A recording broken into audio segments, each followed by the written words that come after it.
deep division in today's society. We must come together for humanity's sake. On Can We Talk 360, we strive to stimulate an authentic conversation on issues that affect all of us in an environment of tolerance. I am Eugene Pettis, attorney and community servant. Let's discover how there is strength in our differences and an abundance of possibilities when we stand together as one humanity. Welcome to Can We Talk 360's Motivational Moment. This motivational moment is directed specifically in honor of Black History Month. Being born in 1960 here in Fort Lauderdale and becoming of age during the advancements of the Civil Rights Act of 1964 and the Voting Rights Act of 1965, I truly believed that our country was finally going to recognize its greatest strength through equality and justice for all. For most of my years, we have been heading, in my opinion, in the right direction of a better consciousness of our nation. I remember we could now, once those acts were passed, we could go to the stores in downtown Fort Lauderdale that we had been banned from entering. We were allowed to go to the public God-made beach in Fort Lauderdale that prior to 1964, we had been prohibited from enjoying. It was a federal judge who ruled, I now know, in 1962, that the beaches across the country must be open to all people. But the beaches in Florida didn't achieve full desegregation until 1964 with the passage of the Civil Rights Bill. In that day, I recall so vividly that we could only go to Dania Beach, which was known as the Colored Beach at that time, a beach that you couldn't even drive up to. We had to catch a ferry over the intercoastal to the mainland of the beach. I mean, I really thought the country for which I had stood and said the Pledge of Allegiance hundreds of times in grade school was now living up to its ideals. I pledge of allegiance to the flag of the United States of America and to the republic for which it stands, one nation under God, indivisible, with liberty and justice for all. To me, those are sacred words. That's a promise to every citizen of what this country was built upon. More importantly, it should be a guiding light for how we treat all Americans, how we treat each other. And that brings me to the core of this motivational moment topic, a clarion call for people of good moral conscience to wake up and demand better. Daily, we are reading headlines. Go home and you see the news about legislative changes in states across this country, which are intended to turn back the clock on civil rights. Bluntly put, some people just don't like equality because it means that they no longer have control. From the first time I heard the slogan, "Make America Great Again," it was a dog whistle of the century. As an African American man, I knew what it meant. A desire to go backwards to the good old days when some people were considered property, when Black folks were considered less than, and people of color in general had their right to vote manipulated and limited. Making America Great Again damn sure didn't suggest to let's continue our forward march towards liberty and justice for all. We cannot, in my opinion, to continue to ignore what's going on in our society. I understand it's more comfortable to be quiet and keep your head low, but our consciousness should be convicted by the bigotry that people are comfortably displaying in the broad daylight. Let's look at a couple of daily headlines. Efforts to change election laws.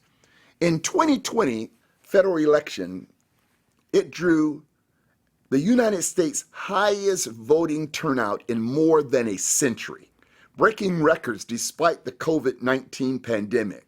You would think that that would be a moment of national pride. I mean, You would think that we would all be boasting how we're getting more people to the polls. But look at what happened. In an unprecedented year of 2021 for voting legislation, 19 states have enacted 36 laws that will make it harder for Americans to vote. Think about that for a second. Not to encourage participating in the vote, but make it harder for Americans to vote. Is that what was promised in liberty and justice for all? Should your ability to vote in a federal election depend on where you live and the politic of that community? Shouldn't everybody be able to vote for the president? And it should be equal access? We know that's not the case. We know there are communities with fewer election sites, fewer machines, with more people. What does that go towards? A longer line, more difficult to vote. Where I vote, over on the east side of town, I don't think I've ever gone in there and there's been more than 5 people, and I've never taken more than 5 minutes to get my vote casted. That's not equality. That's not fair. The politic of red states and blue states is drowning out the hope for a United States. Look at another topic, critical race theory. Where did that come from? All of a sudden, it's all over the news where you have legislatures in so many different states that are passing laws that you can't talk about certain racial history. This country was built on racial history. It makes me think of a common practice back in the 50s and the 60s when the books we got in school were the used books from white schools. Our books in grade school had already been written in. I remember when we started getting new books, it was a big deal here in Fort Lauderdale. Our books were clean and new. Even then, the content of the books didn't reflect our true history. There was never a real account of slavery, and I guess it was just an attitude of why bother? It only lasted 400 years. It was bolstered by the mentality or attitude that you are now free, let's move on. Such thoughts are shallow-minded. The efforts to remove books from libraries and to prohibit the mention of certain history is simple-minded as it can be. Hell, we gave honor to the Confederacy and their failed effort by allowing statues to be erected all over this country. That's as twisted of a fact-based history as you can get.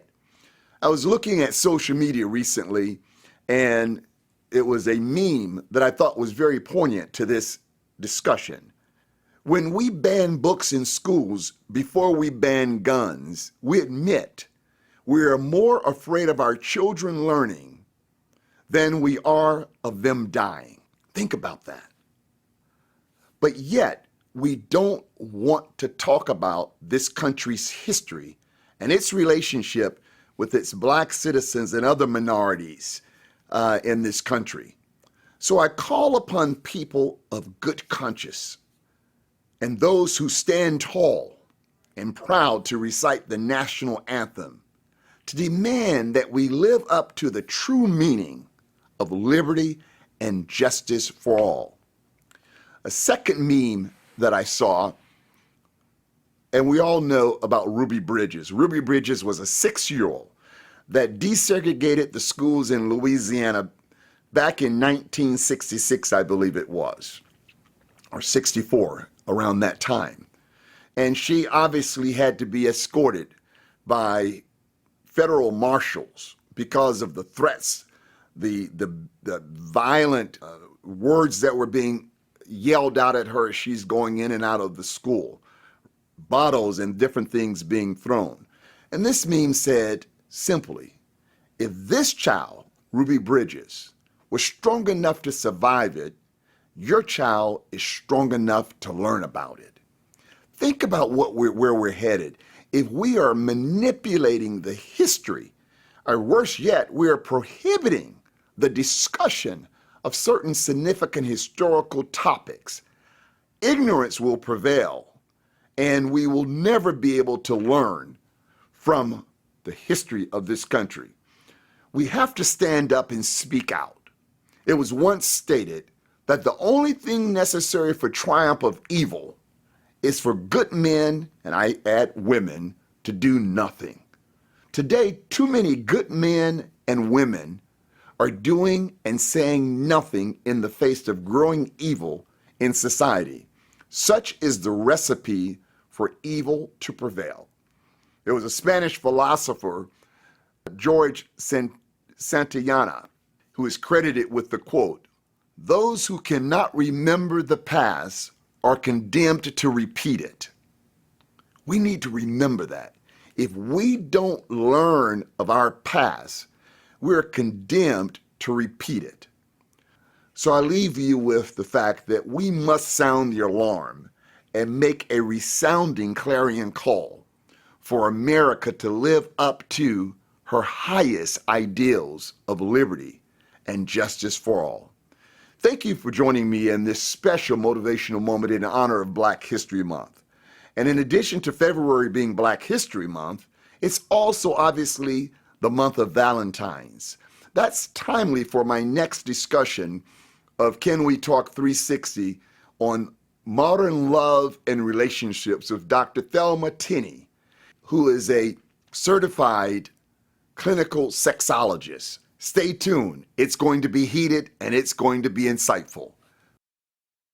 The law firm of Halitzer, Pettison Schwam is a proud sponsor of the Can We Talk 360 podcast. Our firm handles medical malpractice, wrongful death, catastrophic personal injury litigation, and workers' compensation matters.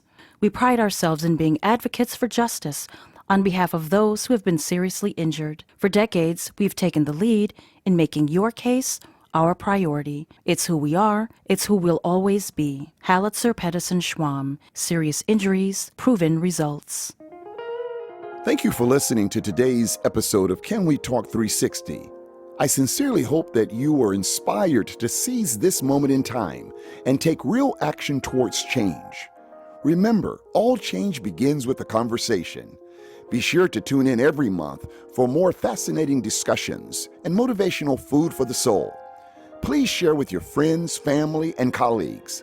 Follow me on Facebook, Instagram, and YouTube at Can We Talk 360, and visit us on the web at www.canwetalk360.com.